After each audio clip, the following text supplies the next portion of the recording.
Bonjour à tous les Congolais de la diaspora et à tous les Africains de la diaspora qui vont nous regarder.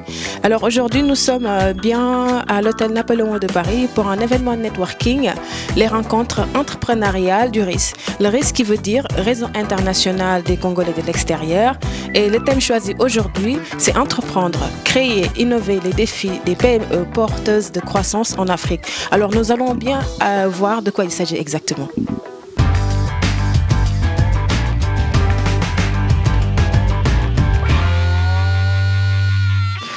Alors bonjour, nous sommes bien à la conférence du RIS, à l'hôtel Napoléon de Paris. Et à côté de moi, j'ai M. Keita. Bonjour. Bonjour. Qu'est-ce que c'est que le RIS? Le RIS, donc, c'est le réseau international des Congolais de l'extérieur. Je dirais, notre objectif, c'est plutôt fédérer toutes les associations, essayer de regrouper en notre sein, je dirais, les experts congolais qui sont de la diaspora. Et quel est votre rôle dans cette association? Alors, je suis le secrétaire général du RIS depuis maintenant 8 mois. Effectivement, j'ai repris après ce qu'on appelle moi le RIS Canal historique, qui était, on dirait que le RIS est né en 2011 et on a commencé à travailler de façon très active en 2013. Et moi, j'ai repris le RIS sous la demande le président que vous verrez tout à l'heure, Ambroise Louemba, qui était un ami d'enfance et avec qui j'ai partagé pas mal d'expériences déjà en tant qu'étudiant et aujourd'hui des très belles expériences professionnelles. Vous parlez d'expériences professionnelles. Quelles sont les principales activités du RIS, soit en France ou bien en Afrique en général? Très bien. Le RIS, l'objectif du RIS, en fait, c'est pouvoir regrouper en son sein, d'une part, les experts africains et plus particulièrement, nous dirons, les experts congolais.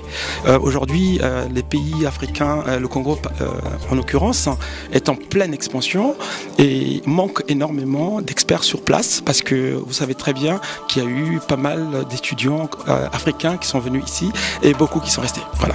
Donc notre but, c'est de regrouper ces experts et d'essayer de mettre un bridge, je dirais un pont entre l'Afrique et l'Europe aujourd'hui pour permettre à certains Africains de repartir chez eux et de servir leur pays. Et vous en êtes où? Parce que, comme vous dites, c'est une vérité qui est avérée que pas mal d'étudiants africains viennent en Europe étudier. Malheureusement, ils partent parce que voilà. Et vous en êtes où par rapport au recrutement? Alors, disons que effectivement, pour que les étudiants africains repartent chez nous, repartent chez eux, on va dire au Congo, il va falloir qu'ils trouvent du travail.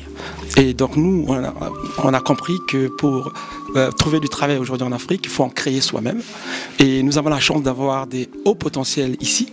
Et nous, le RIS, nous sommes là pour les encourager à repartir chez eux, à créer leur business. Donc le RIS met en place des plateformes d'accompagnement. Nous organisons chaque année des concours de plans d'affaires pour essayer de sélectionner les meilleurs plans d'affaires. Et les lauréats sont en général, non seulement ils reçoivent de l'argent pour continuer leur business, mais également un accompagnement des experts du RIS. En fait, si on a bien compris, vous recrutez déjà des gens qui ont déjà eu des idées à développer, puis vous les aidez, ou bien c'est vous qui les donnez les idées? Non, les gens qui ont déjà des idées. Et je dirais que aujourd'hui, dans le monde d'aujourd'hui, on n'attend plus comme avant l'État fasse des choses pour vous. Vous êtes obligé de vous prendre en main. Il faut quand même savoir que l'Afrique, les États africains sont très endettés et donc ils ne peuvent plus se permettre de créer des métiers de fonctionnaires. Et en plus, l'Afrique est un continent qui a beaucoup de besoins. Ça veut dire qu'il y a énormément d'opportunités pour celui qui veut monter une affaire. Et bien voilà, on les aide à en profiter. Et quand vous dites que vous les aidez, en fait, parce que j'ai vu bien sur le dossier de presse qu'il n'y a pas seulement des Congolais. Ils sont au nombre de combien en tout si on peut... Nous avons dans notre base 200 Congolais. Et on arriverait avec les extensions d'amis, de la famille qui arrivent jusqu'à 258 quand on organise des réceptions. Dans d'autres pays africains, il y en a ou pas? Dans d'autres pays africains, oui, mais aujourd'hui le réseau, il est surtout, effectivement vous avez raison, très actif en Europe. D'accord. Alors, je sais que vous êtes aussi directeur d'une concierge de luxe. Est-ce qu'il y a-t-il un lien entre ça et le RIS? C'est vrai, vous avez raison. Le RIS est une association, donc je le fais de façon bénévole, hein, n'est-ce pas? Mais je suis par ailleurs directeur d'une conciergerie de luxe qui a été créée justement pour effectivement servir les Africains qui le méritent. Je vais dire que le luxe, ça coûte cher, mais le luxe, on le mérite aussi. Il y a certains Africains qui ont bien travaillé et nous, on prend soin de nos frères quand ils arrivent. Au lieu d'aller ailleurs, ils viennent chez nous et ils sont traités comme il se doit. Quand vous dites que vous prenez soin de ceux qui le méritent, ceux qui viennent pour vous demander des services, quels sont les services que vous proposez aux clients? Alors, très bien. La conciergerie de luxe, c'est quand vous avez besoin, c'est une assistance complète que nous proposons à nos clients. Ça veut dire que nous, par exemple, un client qui a besoin de prendre un billet pour se déplacer, nous sommes là pour les aider, pour prendre les billets, pour se déplacer. Par exemple, un client qui arrive à Paris pour des raisons professionnelles et qui veut avoir une voiture à sa disposition, au lieu de prendre un taxi, nous pouvons mettre à sa disposition un chauffeur qui lui sera très briefé sur les besoins, les habitudes et je dirais les désirs de notre client, et ça permettrait effectivement de remplir cette tâche de conciergerie, c'est-à-dire servir à haut niveau nos clients. D'accord. Et quels sont les objectifs de Luxury & Cab? Les objectifs de Luxury & Cab aujourd'hui, c'est pouvoir se trouver être la référence en matière d'assistance de luxe pour tous les Africains. Donc, quand je dis assistance de luxe, c'est le service qui est de qualité, hein, et la qualité effectivement a un prix, mais c'est avant tout le service de qualité. Être capable de prendre soin en toute discrétion, c'est très important, en toute discrétion de nos clients, quels que soient leurs besoins. Ça peut être, je vais acheter un appartement à Paris, ça peut être, je cherche un médecin à Paris, ça peut être, je veux organiser un mariage, j'ai besoin d'une salle dans le Triangle d'Or, voilà. Et il arrive que des gens ne peuvent pas avoir des places dans des restaurants de luxe parce que on vous dit que tout est déjà booké, comme on dit, tout est réservé. Avec Luxury Assistance, nous avons toujours des places.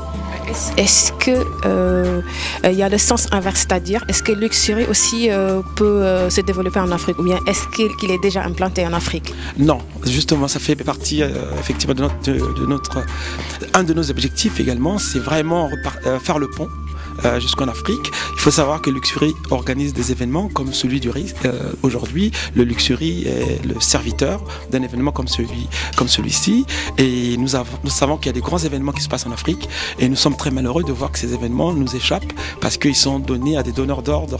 Des donneurs d'ordre préfèrent certains je dirais, patrons de grosses boîtes événementielles qui ont des entrées, mais sachez que Luxury Assistance vise de prendre en charge un de ces jours, ces grands événements qui se passent en Afrique. D'accord. Alors je veux bien revenir sur le RIS, sur le thème surtout qui m'intéresse beaucoup.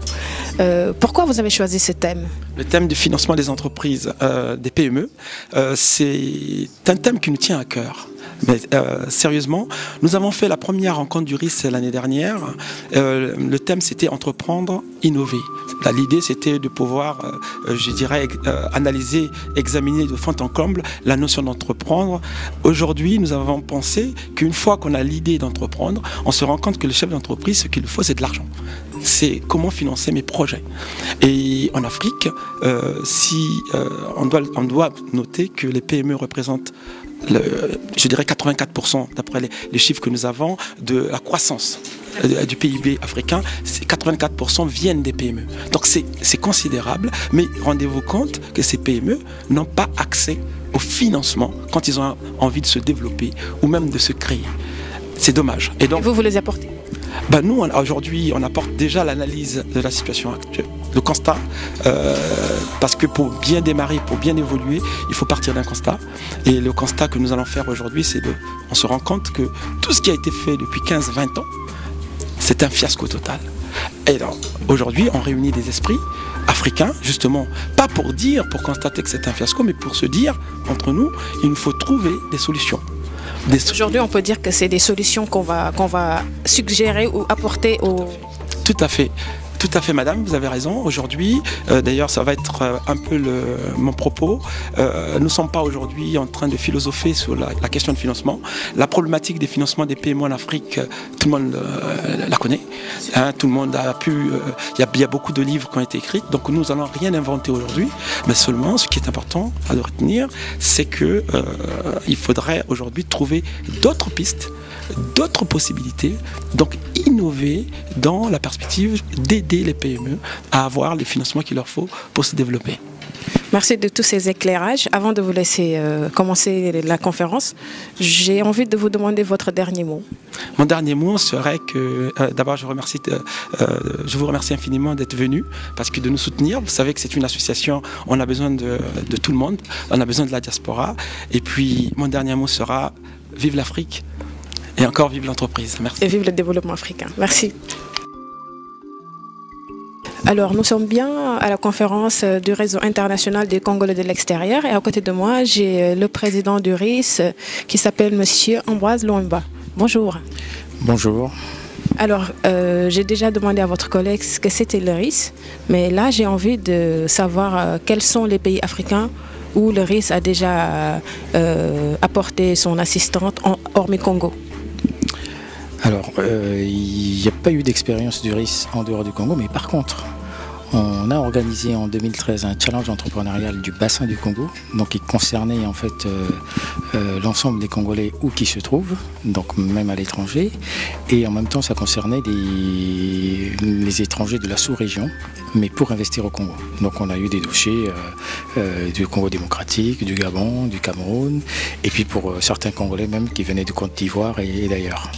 Est-ce qu'il y a le côté inverse, c'est-à-dire des Congolais qui sont en Afrique et qui veulent investir en France ou bien en Europe?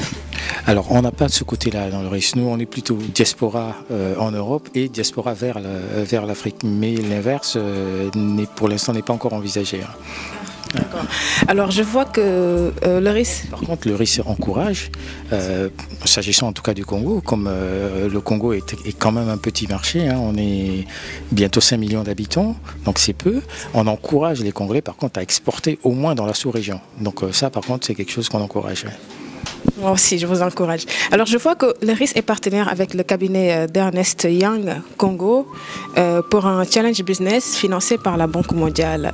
Pouvez-vous nous en parler un peu? Et quel est l'impact que peut apporter le RIS? Alors oui, ce concours de business plan, donc c'est un concours en fait qui est commandé par le ministère des PME et de l'artisanat du Congo et financé par la Banque mondiale dans le cadre du PADé. Et le PADé, c'est le programme d'appui à la diversification de l'économie, pour faire en sorte que l'économie congolaise ne soit plus dépendant du pétrole, mais qu'on encourage une diversification dans différents secteurs. Et en l'occurrence, il y a eu 6 secteurs qui ont été retenus, donc hors pétrole, ce sont des secteurs hors pétrole, pour pouvoir encourager l'entrepreneuriat et faire en sorte que notre économie soit diversifiée d'une part, et d'autre part aussi qu'elle soit, en termes de croissance, portée par des Congolais et pas par des grands groupes étrangers, pour pouvoir créer de l'emploi et bien sûr sortir la population de la pauvreté et des inégalités sociales. D'accord. Et quand vous parlez de secteurs, hormis le pétrole, quels sont les secteurs où le RIS vise vraiment à apporter son aide ou son apport aux entrepreneurs? Alors, c'est tout secteur compris, mais les 6 secteurs qui ont été retenus, donc il y a le secteur du bois, il y a le bois et la transformation du bois, il y a l'hôtellerie et le tourisme, il y a le BTP, il y a tout ce qui est agro-business. Dans agro-business, on comprend de l'agriculture, l'élevage, la pêche et toutes les transformations qui vont avec. Et puis il y a bien sûr les nouvelles technologies. Alors, le RIS existe depuis 2011, c'est ça? Depuis 2011 jusqu'à 2011, mais en réalité depuis 2010. D'accord. Alors, donc, depuis 2011 jusqu'à 2016, qu'est-ce que vous pouvez conclure sur toutes les actions que vous avez eu à mener? Alors, ce qu'on peut conclure sur toutes les actions qu'on a menées, c'est que les Congolais ont besoin de se faire connaître, ça c'est certain.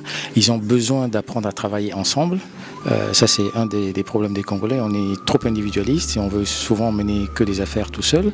Et avec le RIS, on essaie d'apprendre non seulement à faire connaître les Congolais par le monde entier, parce qu'il y a des Congolais qui réalisent de très belles choses, et puis deuxièmement, on va essayer de les apprendre aussi à travailler ensemble dans des projets pour apporter de l'expertise expertise, des compétences pour faire en sorte que la croissance soit plus fulgurante, quoi. Alors, je vois que vous avez quand même pas mal de partenaires. J'aimerais bien que vous en je vais y arriver, que vous nous en parlez un peu. Des partenaires, alors. Effectivement, on a beaucoup de partenariats. D'une part, il y a nos financeurs. Et puis ceux qui nous encouragent aussi, par exemple, dans nos différents déplacements. On peut parler, par exemple, de la société Eker, qui est un partenaire. On est en cours de partenariat aussi avec l'API, l'agence de promotion des investissements du Congo. Voilà. Et puis, il y a des grands groupes congolais aussi qui nous soutiennent. On a des partenariats avec toutes les chambres de commerce. Par exemple, la chambre de commerce de Brazzaville et la chambre de commerce de Pointe-Noire, notamment la chambre de commerce de Pointe-Noire qui organise un forum qui devient maintenant annuel, qui est le Green Business, pour les économies vertes à Pointe-Noire. Donc voilà, on a multiples partenariats comme ça qui nous permettent de vraiment faire asseoir la culture entrepreneuriale au niveau des Congolais. D'accord. Je vois que cet événement, aujourd'hui, en fait, comment je peux formuler ma question? Je voulais savoir cet événement, le but de l'événement. Qu'est-ce que c'est? Voilà. Le but de l'événement aujourd'hui, c'est, comme le RIS est très orienté entrepreneuriat, on a pris un des piliers de l'entrepreneuriat qui est la question du financement. Voilà. Généralement, une entreprise, c'est une idée avec un entrepreneur et ensuite des ressources. Et dans les ressources, on a les ressources de compétences et les ressources financières. Et puis, bien sûr, il y a le marché pour que l'entreprise réussisse. Donc aujourd'hui, on s'attaque à ce qu'on appelle le nerf de la guerre, qui est le problème du financement et qui est un problème qui se pose réellement parce que nos banques n'ont pas cette culture de l'investissement. C'est plus des banques de patrimoine, c'est-à-dire c'est plus facile d'avoir de l'argent quand on a déjà quelque chose, alors que quand on n'a rien, ce sont des banquiers qui ne prennent pas de risques. Donc voilà, là, il est question de savoir comment on fait justement pour faire en sorte qu'un jeune qui n'a pas d'argent, qui n'a pas de biens à garantir, comment fait-il, puisse se développer. D'accord. Et cet événement, c'est une première édition, deuxième C'est la deuxième édition, donc ce sont ce qu'on appelle les rencontres entrepreneuriales du RIS. C'est la deuxième édition. Et ça a lieu tous les ans, bien une fois par an, la fréquence? Non, la fréquence, c'est tous les 2-3 mois. Voilà, donc c'est maximum 4 fois dans l'année, sinon 3. Est-ce les mêmes entrepreneurs ou futurs entrepreneurs qui assistent ou bien vous continuez à recruter ou chercher? On continue à recruter, on continue à inviter.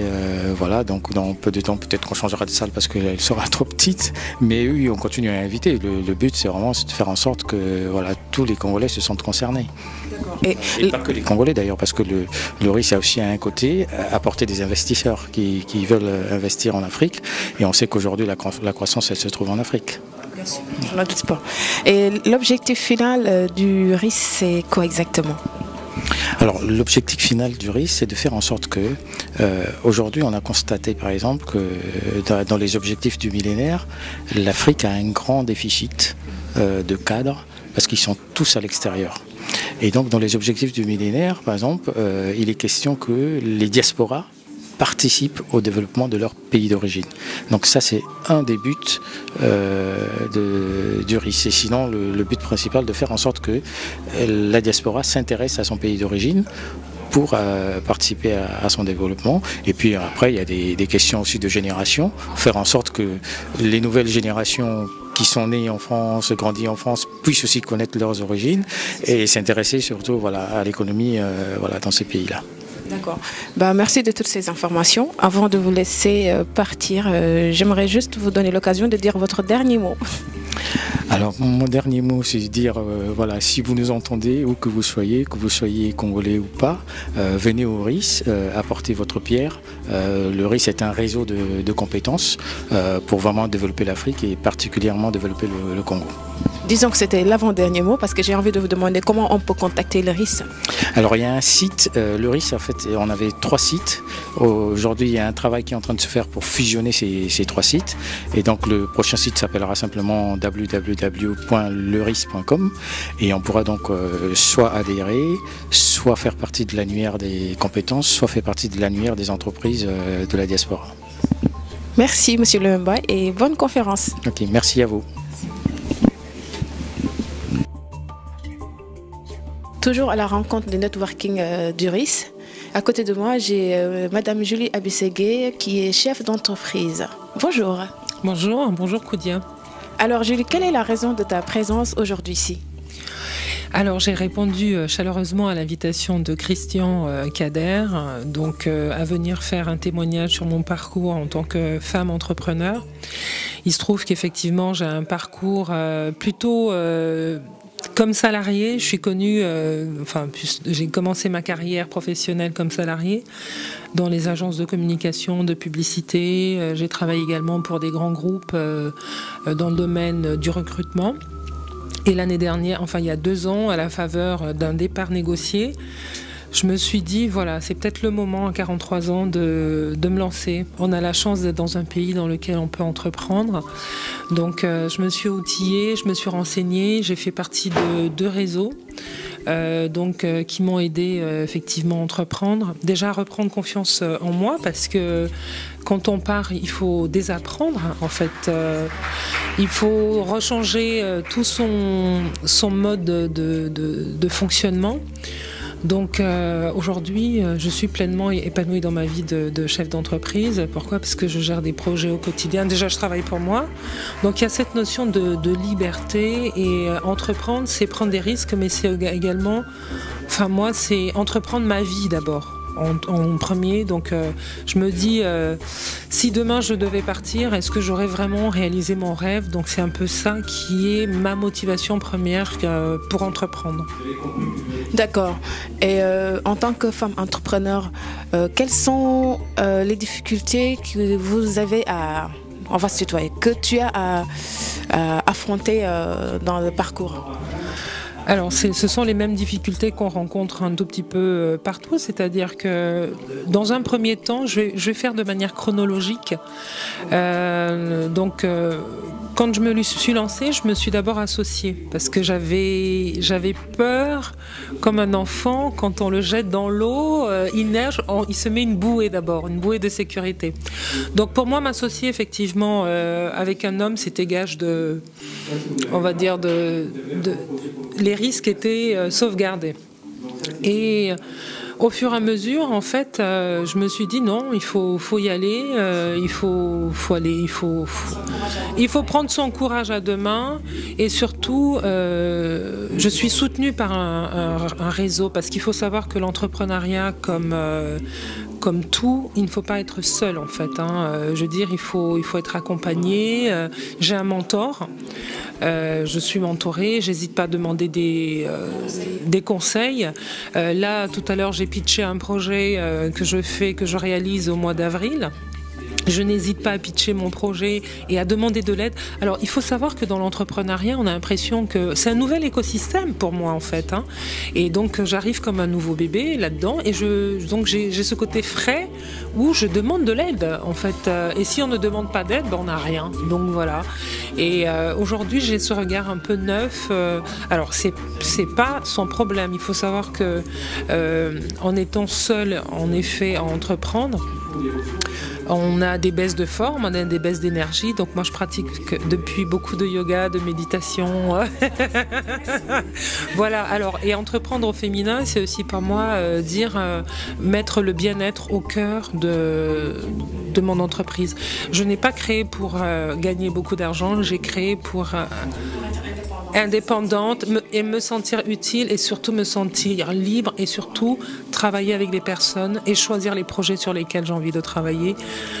C'est un peu ça le sens de ma démarche entrepreneuriale. Je ne sais pas où ce voyage va me mener, mais aujourd'hui je suis sûre de m'être offert le plus beau cadeau en fait qu'on puisse s'offrir en tout cas. Ce qui est très important et honorable de ta part. Alors, j'ai envie de te poser une question, Julie. Ta présence ici, tu m'as expliqué les raisons, mais comment tu trouves l'initiative du RIS tout simplement? C'est une belle initiative, donc le réseau international des Congolais de l'extérieur, j'ai arrivé. Exactement, des Congolais de l'extérieur. Bon, on voit bien qu'on est ouvert sur les autres nationalités puisque à l'intérieur il y a des Sénégalais, des Camerounais, des Ivoiriens.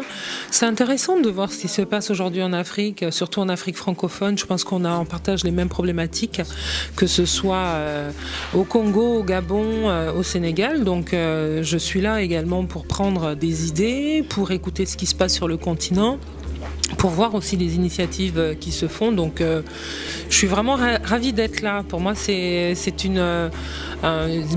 déjà, c'est une super invitation. Alors, comme vous avez remarqué, nous étions très peu nombreuses dans la salle. Hein. Les femmes seront là. Justement, je fais un appel à toutes les femmes qui vont regarder cette vidéo. 28% des entrepreneurs sont des entrepreneurs. Donc, mesdames, osez créer, osez vivre votre rêve, osez entreprendre. Et la première barrière, en fait, c'est nous. Donc voilà, c'est ce que j'avais à dire. Merci Julie, et puis on va se retrouver bientôt dans un autre événement peut-être. Hein. Qui sait, je vous donne rendez-vous le 21 avril. Vous serez invités bien évidemment, et autour d'un événement autour du luxe et de l'Afrique. Pour l'instant, je n'en dis pas plus. Parfait, à bientôt. Alors nous sommes toujours à la rencontre du networking, et à côté de moi, j'ai le magazine Bantouenya, que vous voyez très bien, qu'on ne présente plus aux gens tout simplement, ceux qui suivent en tout cas la mode. Et j'ai la fondatrice qui est Marcel Aessa Fouvo. Bonjour. Bonjour. Donc c'est pour vous présenter le magazine Bantouenya qui est à sa troisième année, 17e édition. Donc on est en train de préparer le 18e. On tient le coup, on essaye de tenir le cap. On a été primé.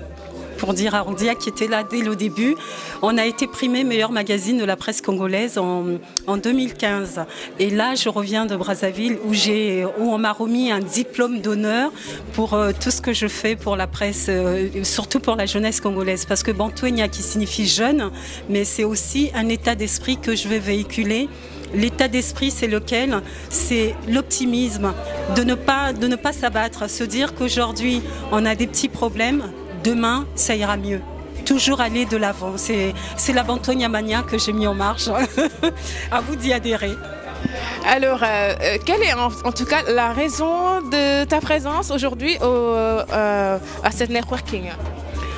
C'est les Congolais qui se retrouvent, des Africains. Hein, on se retrouve. Donc, le magazine étant panafricain, mon cœur étant panafricain, je me devais d'être là. Pour toucher du doigt ce qui se passe, et toucher du doigt ce que l'on est capable de faire entre nous. C'est une plateforme de rencontre, donc j'en ai profité. D'accord. Ma dernière question, tout simplement, sera comment tu trouves actuellement, en tout cas, l'entrepreneuriat en Afrique, toi qui es là-dedans. C'est pas pour rien que tu es là avec Bantouenya, je sais que c'est un travail très très difficile, mais je vois l'évolution. Hein, une femme virile que j'aime bien, qui travaille. Quoi. Comment tu trouves l'entrepreneuriat actuellement en Afrique?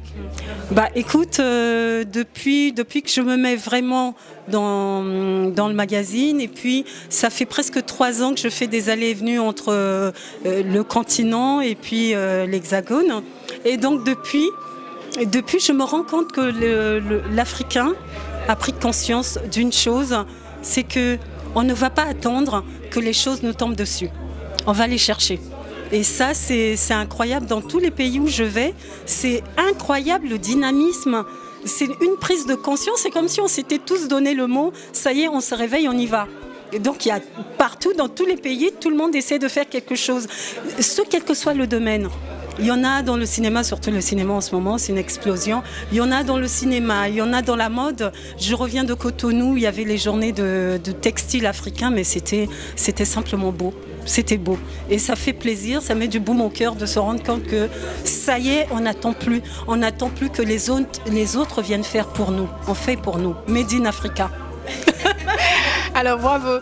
Je veux juste avoir votre dernier mot avant de te laisser aller profiter avec les autres. Mon dernier mot, c'est Bantouenya mon vôtre. L'optimisme, faisant en sorte que l'échec d'aujourd'hui nous donne plus d'élan pour le lendemain. Qu'on avance comme ça. Belle phrase. Bah, bon courage, Marcel. Et puis, je te souhaite en tout cas beaucoup de succès. Que ça monte jusqu'à l'infini. Bah, j'espère que c'est... Bon, enfin, il n'y a plus à espérer. Je pense que je suis sur la bonne voie. Et grâce à toutes ces bonnes personnes, grâce à toi qui as été là depuis le début, grâce à toutes ces bonnes personnes qui me portent. Donc toutes les bonnes intentions que l'on peut avoir vis-à-vis du magazine me permettent d'avancer. Donc s'il y a toujours autant de bonnes intentions, je resterai là.